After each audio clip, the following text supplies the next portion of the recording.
recording? There we go. All right, so, like I said, at this point, I really just want to keep kind of doing what we're doing, right? I just want to do some more work on this ship. Now, at this point, we can see we've kind of been building up kind of this interesting form that kind of sweeps up into here. And that's fine. That's actually kind of one of those things we want to do, right? But what if I want to connect this to kind of something like, say, here, right? Maybe I don't want to connect it this way, but I want to connect the edge flow this way.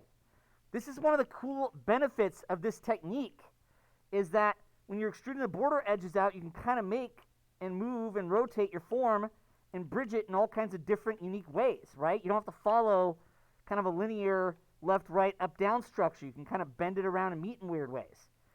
So that's where we're talking about, like, being creative, experimenting, exploring, right?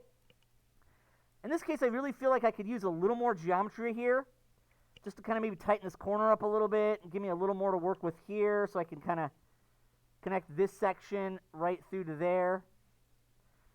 So remember, one of our quick keys is Alt-C for loop cut. Right? Remember, it's a tool right here. Loop cut. It's a couple down from extrude.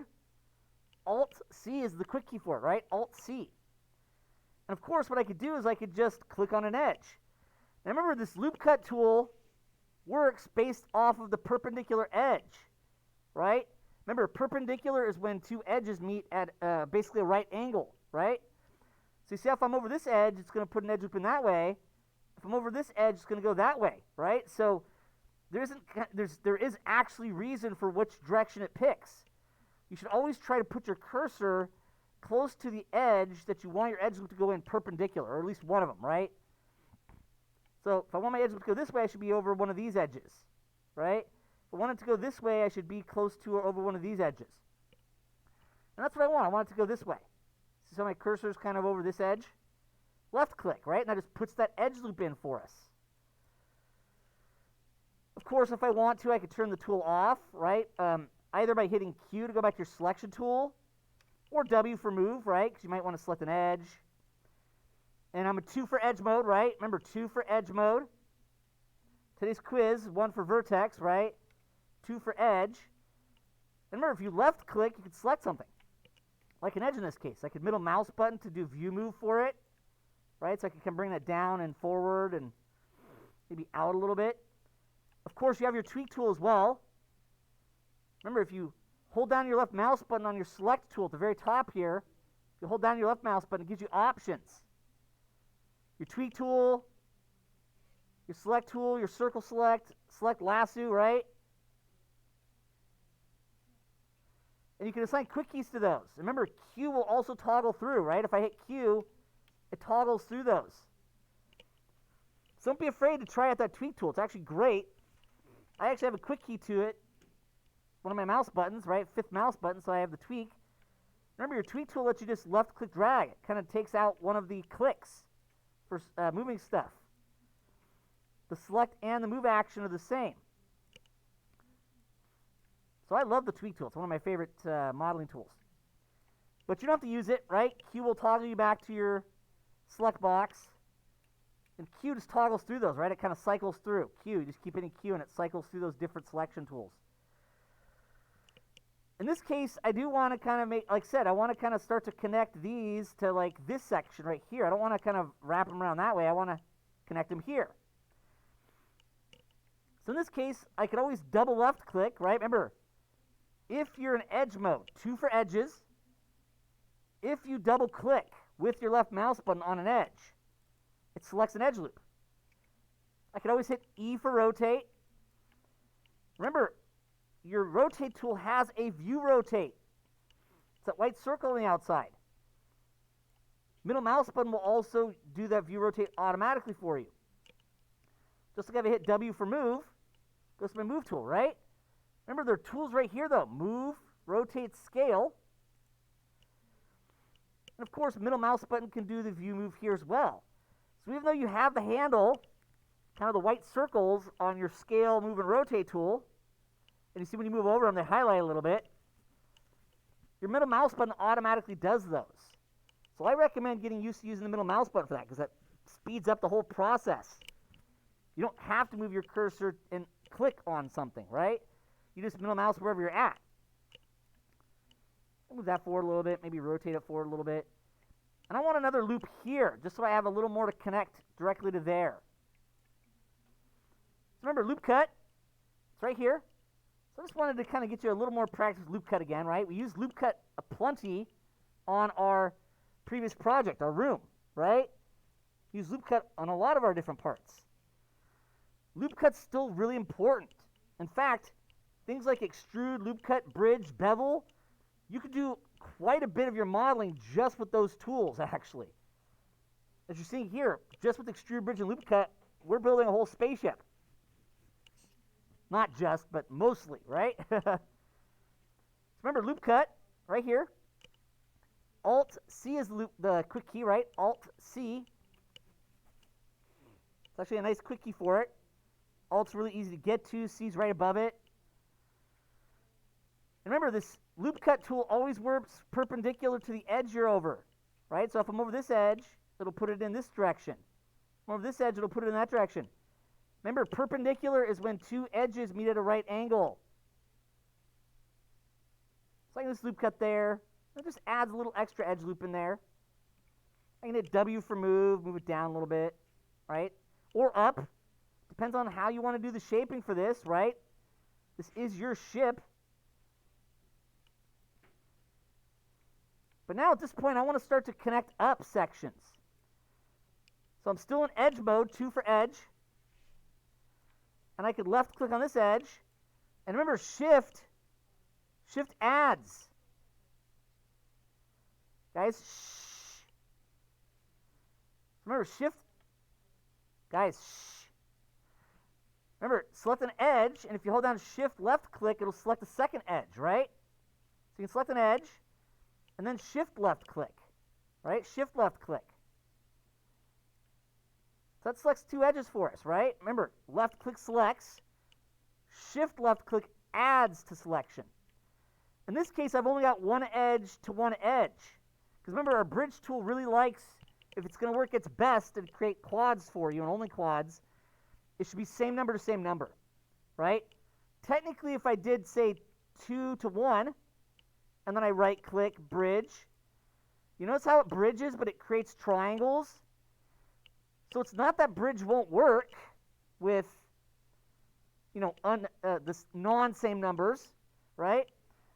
It will create triangles. So that's one of the reasons why we like to use same number to same number. 1 to 1, 2 to 2, 3 to 3. It doesn't matter what the number is, but it should be same number of edges to same number of edges, or faces, right, if you're bridging polygons.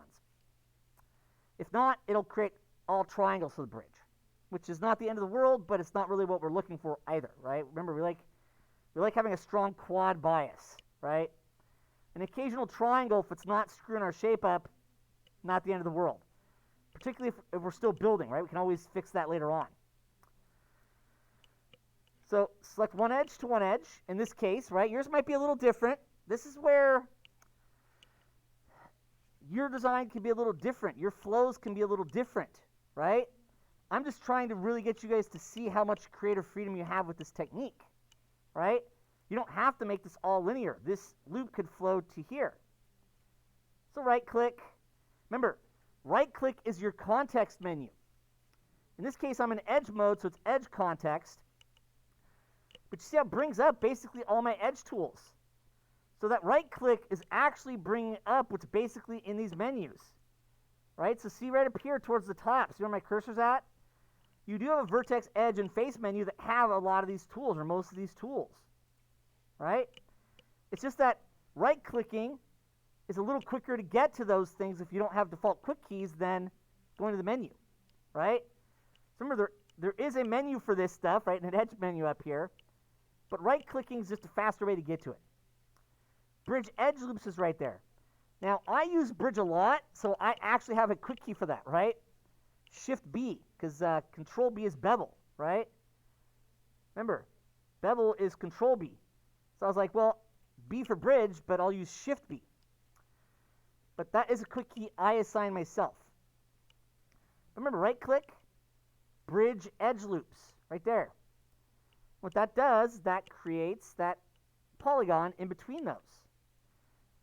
So now if I was to say, hold down Alt-C for loop cut, you see if I go to add another loop in here, see how it flows through that section? So that's the power of this technique, is it lets you kind of connect up in unique ways. You don't have to follow trying to make this a box, right? It can be more unique flows.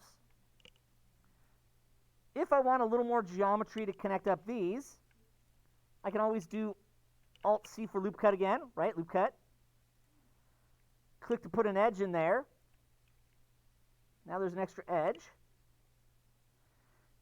And then, of course, I can start to bridge these sections up. Keep in mind, though, that I do have, like, this stuff that needs to bridge, right? So I might want to start to think about how I want this section to connect up here. So it might be a good idea to say, hey, maybe I need an extra loop here to bridge this to this. Loop cut, right? So you see I'm trying to really stress loop cut today. We haven't used loop cut as much. It's been a lot of extrude, border edge, and bridge border edge at this point. But I want you to see loop cut a lot more, right? Loop cut. It's right there. Alt-C. Remember, perpendicular edge, right? So if I want to put an edge loop in here, I put my cursor over this edge. I want it to be this one, this one. So let's put a loop cut in there. And of course, I can always move it, right? W for move it around a little bit if I need to. If I want to bring it in a little bit, I can. Remember, double left click, select an edge loop. And that will still work even if you're in your move tool. That now puts me in a position where I can take this edge. And actually, I really feel like I'm going to maybe double left click that edge, move it forward a little bit more. Double left click, right? If you double click with your left mouse button, it selects an edge loop, particularly if you're in edge mode. Remember, 2 is the quick key for edge mode. Remember, we have our mode up here, right? It's this little pull down menu. It's kind of right below the edit and render menus here. Usually by default, it'll say object mode. But it is this little menu here, and you'll see there's edit and object mode right at the top. One for edit mode, which is technically vertex for us, right? It'll put it to an edit mode vertex, and object mode. But remember, 2 is edge. Although once you're in edit mode, these buttons become available. So I can always just maybe middle mouse button, move that back a little bit. Alt-C for loop cut, right? Remember, your loop cut tool is right here, though. And then I could left click there to put an extra edge loop in, maybe W for move. And you see I could just go in here and I could add in more loops. Maybe a little bit of rotate to kind of bend it a bit. You see I can just keep double left clicking to kind of adjust the shapes. Maybe this one gets moved back a little bit. So don't be afraid to just select single edges or double left click, select whole edge loops, and then move those. Right? Part of shaping is moving. The shape doesn't magically occur just because you extruded. You've got to move some stuff. You've got to rotate some stuff. You've got to scale to change shape sometimes. But I did add a couple more loops in here so that I had more to start to bridge this section, right? Remember, there's still some border edges up in this engine section, right? So you see how a big part of what I wanted to do today was really show you loop cut a lot more, but also how we can start to connect these sections up. And we can connect them in unique ways, right? We don't have to exactly follow kind of a horizontal or a vertical structure, right? We have a lot more creative freedom to kind of have these loops flow in unique ways, right? These edge loops float up into here. This edge loop's flowing through there, right? We can see that. If I go to 3 for face mode, I can double click a face loop, right? And you see how that face loop kind of flows from this engine all the way through here? This one flows through there, so you can kind of see these flow in unique ways. I'm going to go back to 2 for edge mode, though. And I can easily select this edge and this edge, right? So single edges, left click to select one, shift, right? Remember, shift adds. It also usually subtracts in Blender if you're using industry compatible. Control usually subtracts for circle select, though. A lot of the time, shift will do both. So you're kind of pretty safe using shift to select, add, and subtract selections. But if you're running into shift not working, control should do it, right? I found particularly with circle select, control will deselect. But you notice how Shift and Control are right next to each other by your left hand? All of that stuff being right there. Control Z, Shift, Control Alt. That all makes a lot of great ergonomic sense. Really easy to do through muscle memory and without much moving of your left hand. So those keys are great. But I selected this edge and this edge. And this is where it's going to be a little bit, it might be a little bit different for you, right? Because, like I said, you might be having some slight different forms, some ways you want your edge loops to flow differently. It's okay. I'm just really trying to give you guys some kind of ideas, right? And reinforcing these tools. But it's going to be a bit different for each of your models. Just remember, loop cuts can add edge loops in for you. Bridge will let you kind of create new geometry between the sections. And extrude's kind of really what allowed us to build the new sections in the first place that we could then connect up with bridge. Remember, it should be same number to same number, so I've got a single edge to single edge here. Right click, because that brings up my edge context menu. Bridge edge loops. And you see how I put a nice little edge loop in here to connect up. Now, in this case, you can see how I've kind of got two here, but only one there. So technically, I could go to the bridge edge loops option. But down here in the left corner, right, we know that our tools have our little options there. So if I click on the bridge edge loops kind of option down here, it opens it up, and you see there's bridge edge loops. You'll notice there is actually a number of cuts section for your bridge about midway through. This will automatically put an extra edge loop, or if you turn your number of cuts up more edge loops in your bridge. Can you just do a bridge and then put a loop cut in by yourself manually? Of course. But, so if you just want to do a bridge and then loop cut, same thing. But I want to make sure that you see that any tool that you activate, as long as you don't switch to another tool, should still have available down here in that bottom left corner, that little small menu in the bottom left corner that'll say, in this case, bridge edge loops. Click on it, it opens it up, and you've got options to twist your bridge, to adjust number of cuts, right? In this case, I wanted an extra cut in there, and I could rotate it, right? E for rotate, maybe W for move it in a little bit, maybe a little bit of E for rotate there. And you see I'm using view rotate from a different camera view. Remember, Alt left mouse button rotates your camera. And now you'll see I have 2 to 2, right? I have 2 edges here, 2 edges here. But they're still separate, because you'll notice that this edge is not selected, and this edge is not selected. Now, because they're single edges, bridge will automatically bridge for us and weld those up. So if I right-click, bridge edge loops, it automatically kind of bridges and fills that all in for us. And you see how now we've kind of got these kind of like cool flows connecting up more and more of this ship here. So like I said, a big part of what I wanted to start to show you guys today was how you can start to fill in more and more of this form. I can even go to here and say, hey, you know what? I don't want this to be a triangle anymore. And it kind of looks like I have 2 to 1 here. So what if I do loop cut again? And I put in just a single edge, because loop cut can still only just put in single edges instead of edge loops. It wants to put an edge loop in, but it stops at a triangle. Remember, your loop cut tool works based off of having a proper opposite edge. A triangle doesn't have an opposite edge. An n-gon has at least 2 that could be considered opposite edges. So your loop cut works really predictably on quads, but not really at all on triangles or n-gons. It's one of many reasons we prefer quads. So I can do a loop cut here, and now you'll see that triangle is a quad. And now if I want, I can just select that edge, shift left click that edge. That edge isn't selected. Remember, your bridges need to be separate selections. They can be on the same model, but see how they don't touch? There is an area where there's no selection between them. They're separate selections, but still one-to-one. Right-click, bridge edge loops, and we'll, of course, do some more bridging of this together later on. I'm not going to worry about that right now, though. But see how that triangle now turned back into a quad? we're slowly getting more and more of this form, and I can move it around to shape it a little bit more, right? But you see how we can slowly get these kind of edge loops to follow the forms we want. One for vertex, right? Just to select some vertices movement if I want to. And then, of course, even here I could start to connect this section up to this back part. So maybe I want to do these two edges to here. So I'll go to Alt-C for loop cut, right? Loop cut again. Just left click to put that edge loop in there. You can always rotate it a little bit, right?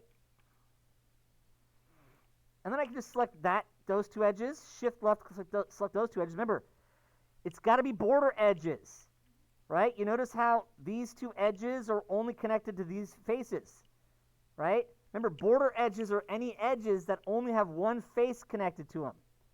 This edge right here would have two faces, not a border edge. Do not extrude or bridge those. But those two edges are only connected to single faces. Those two edges are only connected to single faces, right? But it's still 2 to 2. Right-click, bridge edge loops. And you see how this is all starting to come together. And you can make this more detailed as you go by adding in more loops. Right? I can always come back in here, and if I want to adjust the shapes a little bit more, select just some of the edges, move them. And now you can see that this ship is further along, more further constructed, right? Say this is a different version, right? Never hurts to save in multiple versions. Remember that, save as, Shift Control S instead of just Control S. And now we can see that this is a more filled in spaceship. So you see how now all of a sudden this is a lot less of a just kind of wireframe structure or kind of framework with a bunch of gaps. It's all of a sudden starting to look more complete. A big part of that was bridging border edges and maybe adding some loop cuts where I needed some more edge loops to bridge to these other more complicated parts, right, where there's more edges. So really today you saw was just loop cut and bridge a lot, right? Loop cut and bridge. Right now I don't really need to make anything new, so I didn't really need to use extrude, but extrude was such a big part of the initial blocking in of the primary forms. So extrude kind of lets you build the kind of simpler framework, and then bridge starts to let you kind of connect up the different sections. So believe it or not, it's just not a lot of new different tools. It's a lot of the same stuff again and again. All right, I think that'll be a great place to stop.